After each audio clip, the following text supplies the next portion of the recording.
नमस्कार, आप सभी का बहुत बहुत स्वागत है आपके अपने करेंट हेवन के यूट्यूब चैनल पर।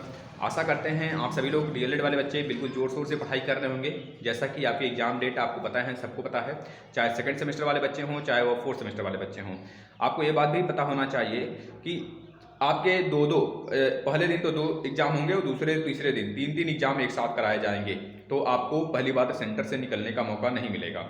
आपके एग्जाम होंगे, आधे घंटे बाद एक घंटे बाद दूसरा एग्जाम स्टार्ट हो जाएगा, फिर आधे घंटे बाद दूसरा एग्जाम स्टार्ट हो जाएगा। इस प्रकार से एग्जाम लिए जाएंगे।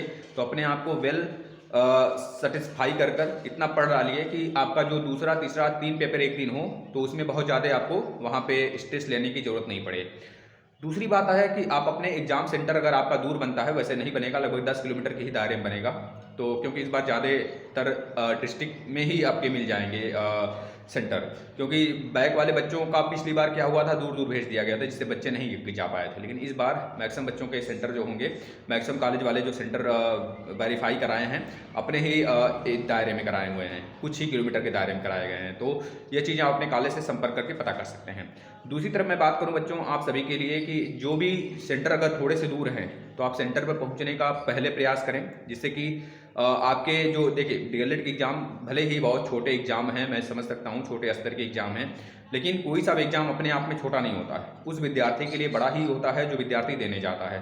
क्योंकि आपको पता है कि डीएलएड जिनका नहीं निकला है, कितने ज़्यादा लोग मतलब एक तरह से कह लीजिए मानसिक टेंशन से गुजर रहे होंगे बच्चे, क्योंकि यह वह चीज़ जान रहे हैं कि अगर मेरा डीएलएड नहीं क्वालिफाई हुआ तो सीटेट निकालने से कोई फ़ायदा नहीं मिलेगा फिर हमें, क्योंकि आगे जब सुपर टेट लग जाएगा तो आप सभी लोग नहीं बैठ पाओगे उसमें। तो इस वजह से अपने दिमाग को बिल्कुल एकाग्रचित कर आप डीएलएड के एग्जाम में समय से पहले वहाँ पर उपस्थित होंगे। मतलब कि उपस्थित होना है समय से पहले, तभी तो एग्जाम सेंटर में जा पाओगे। तो यह चीज़ है, मतलब 1 घंटे का रास्ता है तो आप यहाँ सोचोगे 1 घंटे का रास्ता है तो मैं पहुँच जाऊँगा, नहीं, आप थोड़ा सा पहले पहुँचने का प्रयास करो।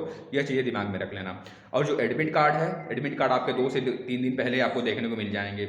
अगर जिन बच्चों का बहुत ज़्यादा दूर जा रहा है एग्जाम, है ना, तो उसमें भी ये लोग एक तरह से कॉलेज वाले से आप संपर्क करके पता कर सकते हैं, सर मेरा अगर दूर जा रहा है तो सर पहले ही प्रोवाइड कर दीजिए हमें एडमिट कार्ड, जिससे कि हम वहाँ पर एक तरह से वेल आसानी से मतलब कि पहुँच जाएँ। जो कि हमें एक तरह से या फिर बहुत ज़्यादा दूर हो तो वहाँ पे एक आध रूम ले लिया जाए ठंड में इतने, अपने पेरेंट्स के साथ। जो बच्चे कभी आए गए नहीं होते हैं वो पेरेंट्स के साथ जाकर वहाँ पे रूम ले लें। बच्चियाँ हैं अधिकतर बहुत ज़्यादा परेशान हो जाएंगी तो वो पेरेंट्स के साथ जाकर वहाँ पे रूम ले लें।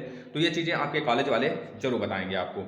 और दूसरी तरफ क्योंकि 3 एग्जाम जब साथ में होंगे तो आपको निकलने का मौका नहीं दिया जाएगा, इस वजह से आप पहले से ही वेल अपने आप को सेटिस्फाई कर लें, बहुत अच्छे से संतुष्टिपूर्ण तरीके से आप पूरे चीज़ों को देख लें कि जैसे सामाजिक अध्ययन, विज्ञान और आपका विज्ञान और आपके गणित, ये तीनों पेपर एक ही दिन पड़ जाएंगे, चाहे सेकंड वाले पेपर हों, सेकंड वाले बच्चे हों, चाहे वो फोर्थ वाले बच्चे हों, सबका। इस वजह से आप बहुत अच्छे से अपने आप को बहुत प्रिपेयर कर रखो, है ना, जिससे कि आपको पता है कि एग्जाम 6 महीने बाद पढ़ेंगे। अगर आप इसको निकालते हो तो सीटेट का मतलब निकलेगा कुछ, तब जाके आप सुपर टेट में बैठ पाओगे।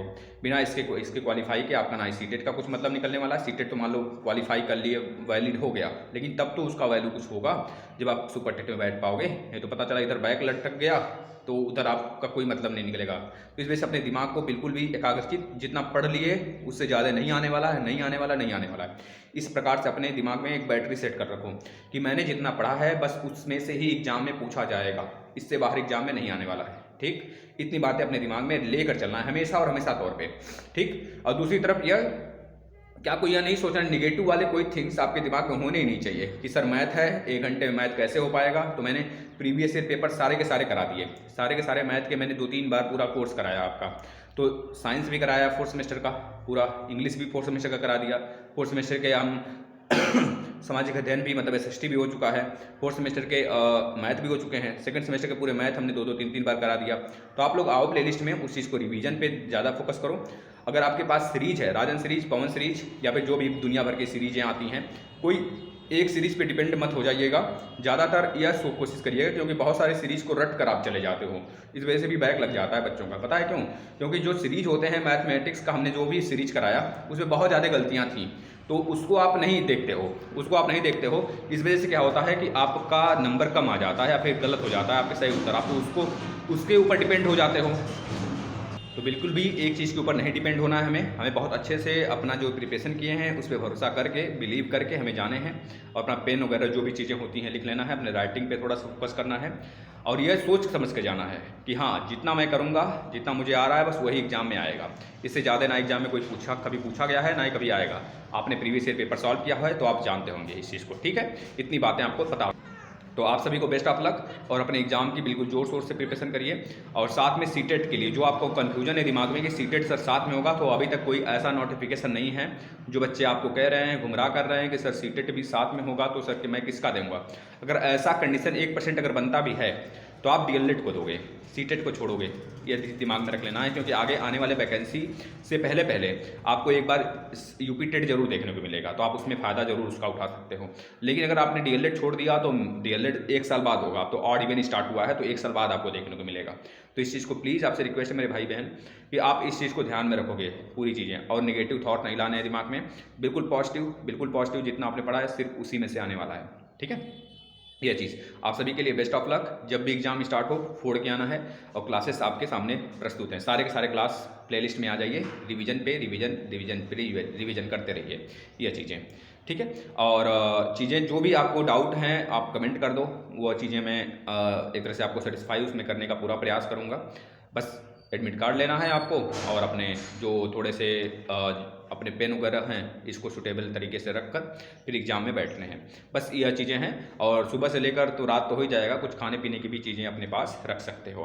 और क्लास से बाहर तो आने नहीं देंगे आपको क्योंकि इंटरवल बहुत कम होगा, ठीक है ना। बस best of luck, well done मेरे दोस्तों।